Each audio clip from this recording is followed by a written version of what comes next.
You turn my morning into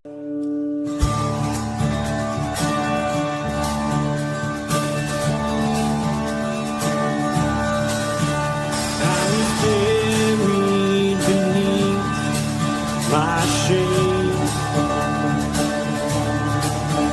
Who could carry that kind of weight? It was my tomb till I met. I was breathing but not alive. All my failures I tried to hide. It was my tomb till I met you. You called my name and I ran out of that grave, out of the darkness into your glorious day. You called my name and I ran out of that grave, out of the darkness into your glorious day.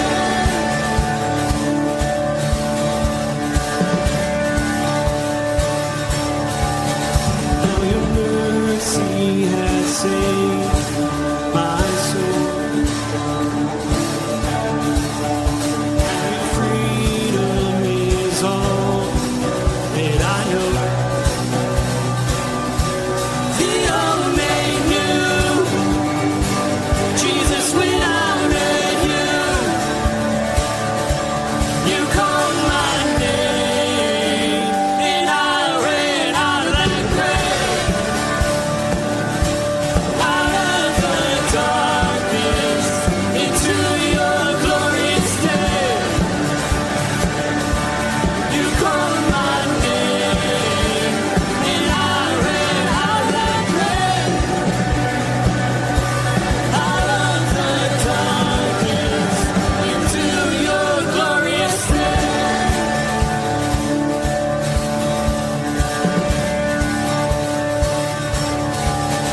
Now your mercy has saved my soul. And freedom is all that I know. The old made new. Jesus, when I met you, you called my name and I ran out of that grave, out of the darkness into your glorious day. You called my name and I ran out of that grave, out of the darkness into your glorious day.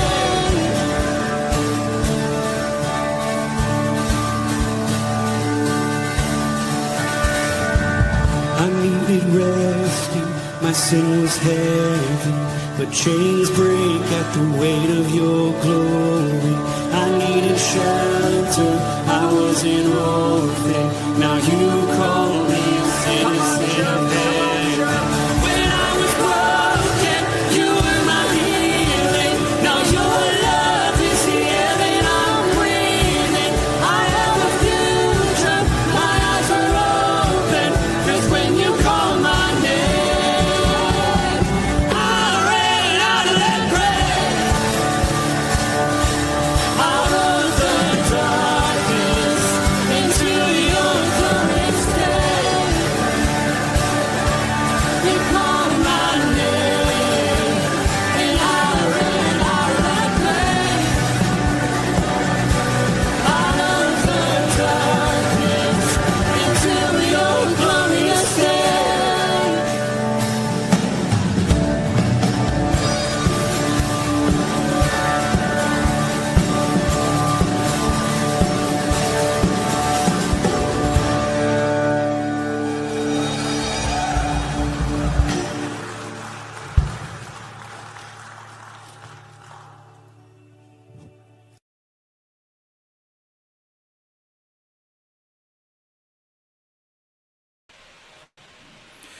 Good morning, rooted men. Pastor Tom, Firmly Rooted Church. I'm here. I'm going to make sure that you can hear me, so I got to better check a couple things. Hold on a sec. Somebody give me a thumbs up that you can see me and hear me. Just want to make sure I get it right. But you find me today down in Greendale, Indiana, where Firmly Rooted Greendale is, and I'm in the parsonage here in the dining room. Plain white wall behind me. Bert Reggiani says we're all good. Okay, so at any rate, got down here safely. Maisie, the new pup, traveled wonderfully, and so going to spend a few days here. Going to preach here on Sunday. So looking forward to having some good meetings and connecting with some people here. But let's say hi, and we will get moving. I think the first one I saw was my cousin. There he is. My cousin Dave Donnelly, good morning. Ken Gooch, good morning, fellow brothers in arms. Pat, who down here in Greendale, says morning. I'm out there on X. There's Chris Connolly, good morning. Bert Reggiani, good morning. Brian Vlaming, and that's it that have signed, or at least acknowledged that they're out there. Cool. All right. So there's a part of Ecclesiastes that seems to cycle, roll. And so now the writer of Ecclesiastes is beginning to go back at, hold on a sec, something just popped in my, there we go, sorry about that.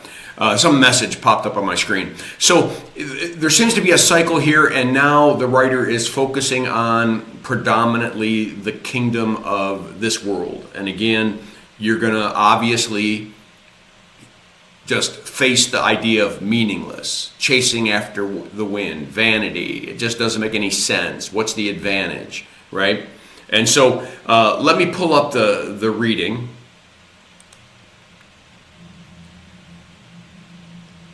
There it is. And let me go to my reading. Everyone's toil is for their mouth, yet their appetite is never satisfied.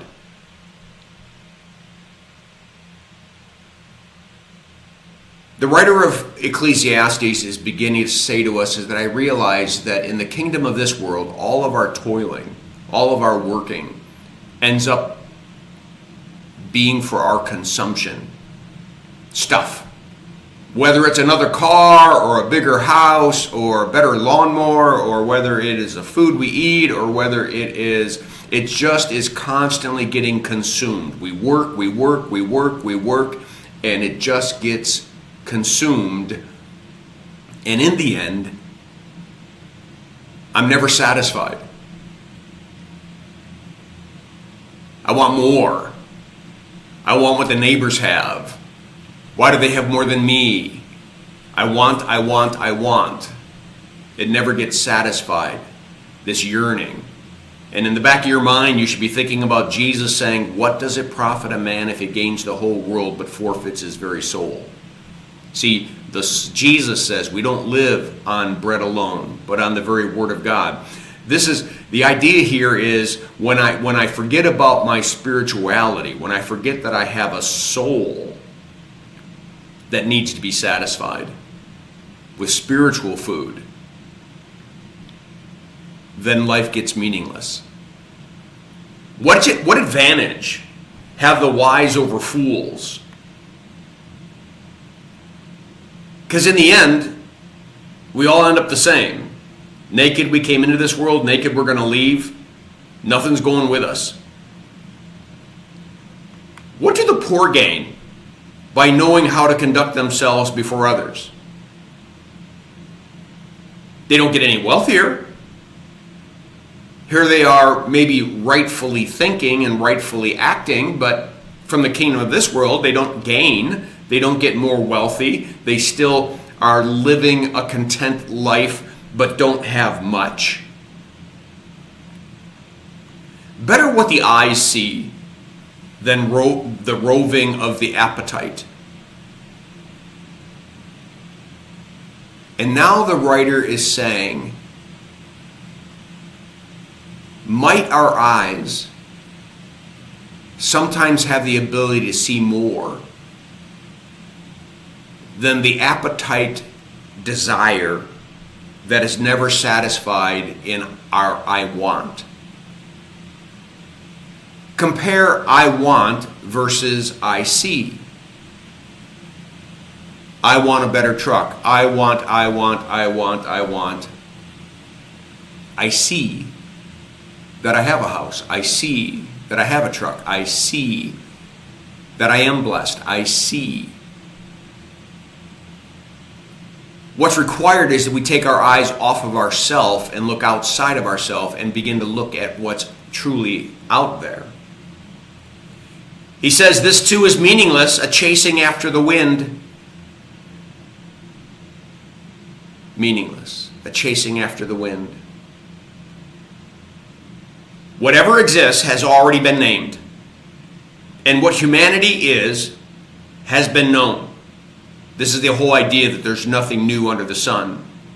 No one can contend with someone who is stronger. The mighty win. He who has the biggest weapons wins.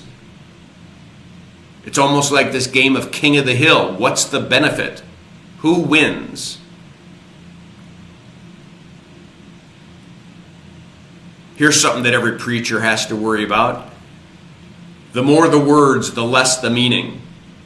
And how does that profit anyone? The person who speaks just to hear themselves. The person who can speak but not reflect on the depth or the meaning of even what they're saying. And so it just becomes air. It just becomes wind. It just becomes meaningless. Verse 12. For who knows what is good for a person in life during the few and meaningless days they pass through like a shadow? It's kind of depressing, right? But again, remember, he's looking at life in the kingdom of this world in the absence of understanding that we have a soul, in the absence that we're not seeing that there's an eternal destiny, or the absence that there is a God who can breathe life into all those things, right? That's the key thing about Ecclesiastes. He bounces between the two types of humanity. The type of humanity that understands there is a God and that we do have a soul, and so hence there's a weighted difference between someone who just feels like they popped on this earth and they're striving and striving and striving, and for what? For who knows what is good for a person in life during the few and meaningless days they pass through like a shadow? Who can tell them what will happen under the sun after they are gone? Nothingness, right? For the person who believes there is no God, I just live and die and become fertilizer to the ground. Life is meaningless. It's a chasing after the wind. If that's all there is, then there is no hope. Does that make sense? All right, let me pull myself back in here. Boom. There we go. Hey, let's see. Maureen Ponoworski, good morning. And Jody Glenn, good morning. All right. I hope that this devotion was a blessing to you. We'll be back. Flourish is going to be going on at 8:20. I'll be back at 8:40 for Strengthening Our Roots and 9 o'clock for prayer. Have a blessed day. Make it a firmly rooted day. And may someone see Jesus in us today.